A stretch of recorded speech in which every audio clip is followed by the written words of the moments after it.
Hi peeps, and welcome to another episode of Adam's Eats. Three things for you today. One, I've got a recipe that'll be coming up in a minute. Secondly, I hope you can hear the difference, but the audio should sound a little bit more clearer and much more in tune with my voice. Prior to my other videos, I used to have a shotgun mic. No, it's not an offensive weapon. All it was just a microphone that used to sit on top of the camera and point towards me. The problem with that is that distance-wise, if I'm far away from the camera, it would start to echo, and then if I got closer, it would sound muffled. And also, it would pick up all the sound from around in the kitchen, so the sizzling in the pan, boiling water, the sound of the gas hob going, it would just pick up everything. It was just a nightmare. And so I've invested in one of these, lavalier mic. Sits on the collar, so it should make a difference. Third is I'm going to announce at some point through the video my posting schedule. If you used to read my other blog, The British Menu, you'll know that I was absolutely lousy at sticking to a time and a date when I would post. So I'd have published posts all times of the day, days of the week. Sometimes I'd leave it a month before I post. So I'm going to stick to a consistent schedule, and I'll announce that in a minute. Right then peeps, let's talk about today's recipe. What I'm going to make for you is brioche burger buns. Super simple to make. They're kind of sweet and buttery and savoury. They've kind of got a bit of balance between the two, which makes them dual purpose. So you could use them in a dessert, perhaps a bread and butter pudding, something like that. But also they're really good with beef burgers. I mean, you might see that, you know, lots of burger chains now use these, and for good reason. They just seem to add that little bit of sweetness, and they're nice and soft. They've got that nice shine on the top. And I'm going to top mine with sesame seeds. You don't have to do that, but I just like that as a finishing touch because it just gives them a little bit of a nutty taste. So that's what we're going to make. Pop over here and I'll show you the ingredients. Well, not over here because that's the fridge. So over here. Okay, so let's go through the ingredients list. Pretty straightforward. In this bowl I've got 500 grams of strong white bread flour. You can't use plain flour or self-raising, it has to be the strong white bread flour for this recipe. In this jug I've got 240 ml of water, and then 3 tablespoons of full fat milk.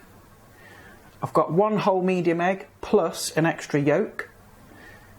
Some sesame seeds in here, no particular measurement, but probably about 2 tablespoons, something like that. 2.5 tablespoons of caster sugar. 50 grams of butter, unsalted. And then about 1.5 teaspoons of salt. And a pack of dried yeast. There we go. And also to finish the buns, the sesame seeds are to finish the buns, but also you'll need to make an egg wash. And for that you'll just need 1 whole egg, medium egg, and around about, I'd say 1 tablespoon and a half of water. And you just whisk that up and that's your egg wash. But we'll come to that when we've finished baking them. Okay, so let's get on to making the dough. So all I've done here is I've just put a pan on the heat, quite a lowish sort of flame. And then you want to put in your milk and water mixture. And you want to just bring that up to a lukewarm temperature. Don't boil it. You want it just so that you put your finger in it and it's just warm. If it's too hot, if it's boiling, it will kill the yeast. If it's too cold, it's not going to activate the yeast. So you just want it just warm, just tepid. Once you've got your water and your milk mixture up to temperature, the first thing you want to do is chuck in your butter into your flour. Just chuck that in, just sort of cube it up a little bit. It just makes it easier to work through. And your caster sugar. And then you want to get in there with your fingers and mix everything together. Well, actually, I mean, you could just use a food processor and whiz this together.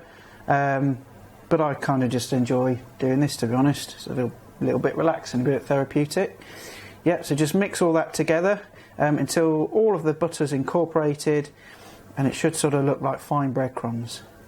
Right, so you've combined your caster sugar, your butter and your bread flour. The next thing to do is take your dried yeast and just pop it in the warm milk and water mixture, and then just give it a little bit of a whisk. This just helps to get it evenly spread throughout the flour, really, and also sort of helps these get along a bit and, you know, start to activate. Okay, so once you've mixed everything together, you've mixed the yeast in with the milk and the water, just dump that straight in and just start to work it together with a wooden spoon. This is quite a wet dough, so it's advisable you don't just get your hand straight in until you've just started it off, otherwise you're going to end up in a mess before you need to. Right, so once you've mixed the milk, yeast and water together just into a sort of loose dough, all I've done is taken the egg and the egg yolk and I've just whisked it up just lightly, and then you want to add that in, and again just using the wooden spoon just start to combine it. Okay, right, so you've got the eggs nicely combined into the dough. Now you see, again, it's wet. It's quite a wet dough, so it's going to take some work in to get this to come together, but be patient with it, it will work. So what I'm going to do now is just tip this out onto a floured surface. And use the same bread flour that you used to make it. Put a fair bit down. Okay, and then just tip it out onto your floured surface, just like that. Okay, and begin to knead it, just loosely to start with. Bring it together so it's nicely coated in the flour, and just start to work it. Okay, and you're going to want to work this for at least 15 minutes. So as you can see, God, worn out.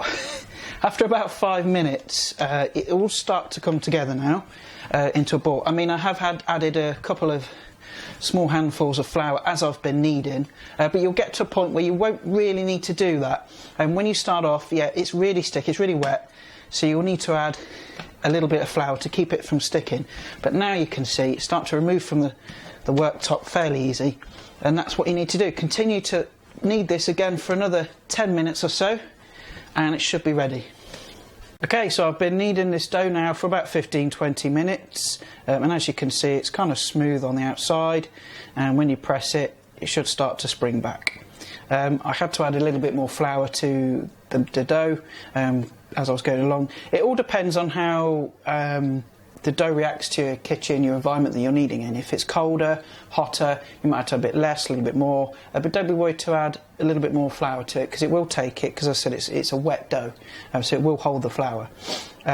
So yeah, your dough's ready, it's nice and smooth. You just need to pop that into a mixing bowl, cover the dough with just a little tiny smidgen of vegetable oil, just rubbed over the top. Cover the bowl with cling film, and then you want to leave it for about an hour, hour and a half, until it's tripled in size. A lot of bread recipes say double in size. I take it a little bit further, because what that does is it develops the crumb inside the dough, gives you a much more open, fluffier texture. So tripled in size. Okay, so we'll put that in a bowl, come back in about an hour and a half and see where we're at. Right, so whilst the dough is proving, just want to quickly update you on my new posting schedule. At the minute, it's all kind of a bit haphazard. I upload at any time, any day. It could be midnight before it's finally up, which is no good, guys. You know, you guys want consistency and regularity. That's one thing I have learnt about YouTube so far. So that's what I'm going to give you. So starting from next week, it's Saturday today, so this video will be up then. But starting from Monday, it's going to be a video up every Monday at 5 PM and every Friday at 5 PM. Okay, I've opted for that because I just think it's the beginning of the week, tail end of the week. 5 PM seems like a good time to upload. And also I want to do something probably in the middle of the week, probably a Wednesday, but I'm not quite sure I'm going to plan around that yet, what I'm going to do. I'd like to do something a bit more quirky, a bit more funnier, a bit more relaxed, rather than a structured recipe. So keep an eye out for that. But for the time being, Monday, Friday, 5 PM, there'll be a video up. So, as you can see, after an hour and a half in one place, this is what you end up with. It's tripled in size, and it's all kind of light and airy and just smells really yeasty and delicious. So what you want to do, tip this out onto your work surface.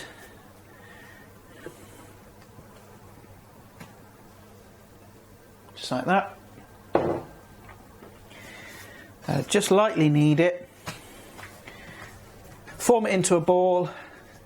And then what you want to do is cut it in half.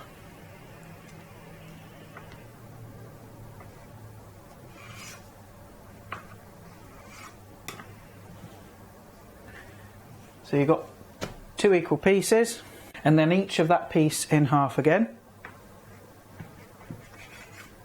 And each of those 4 pieces in half again. So you basically got 8 equal sized portions, because this makes 8 rolls. Funny that, isn't it? Right, so once you've portioned your dough out into 8 pieces, you just want to form them into bun shapes. And this is easy. You just cup it with your hand and just sort of roll it around on the surface until it forms a sort of ball shape. Tuck it in, make sure it's nice and smooth, and then repeat the process. And then all you do is place these on a baking sheet, which I've got here, just lined with greaseproof paper, and then you want to leave a good space between them, a good inch or so. I think I'll fit about 4 on here. So yeah, just repeat that, form the balls, snigger. Then just pop them on your baking sheet, and I'll show you the next step. As you can see, I've formed them all into bun shapes now, and I've popped them on the baking trays. I've got 5 in that one and 3 in that one. And then what you want to do is just pop a cloth on the top of them.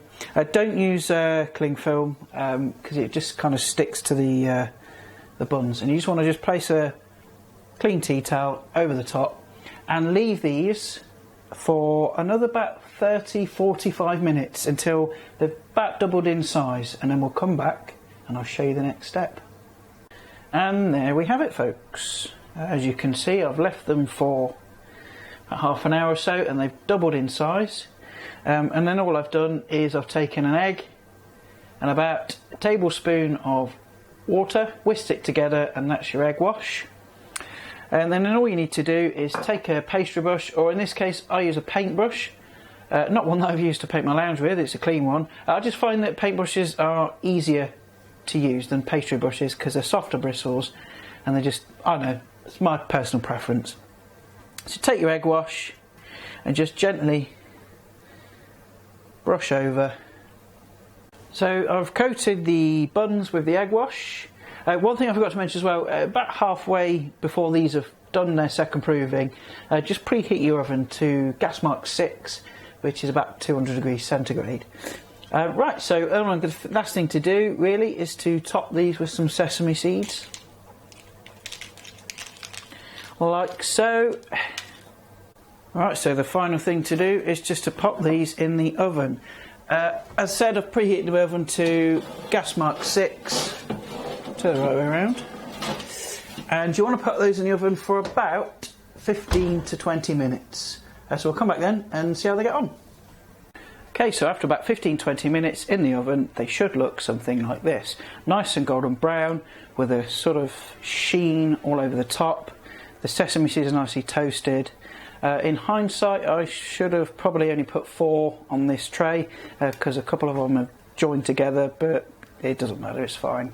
So now what you want to do is pop these on a wire rack to cool completely. And also the other ones on the other tray are in the oven now cooking. You've probably got a bigger oven and you can fit 2 trays in. I can't because I have a tiny little kitchen. So yeah, we'll leave these to cool and we'll come back to them.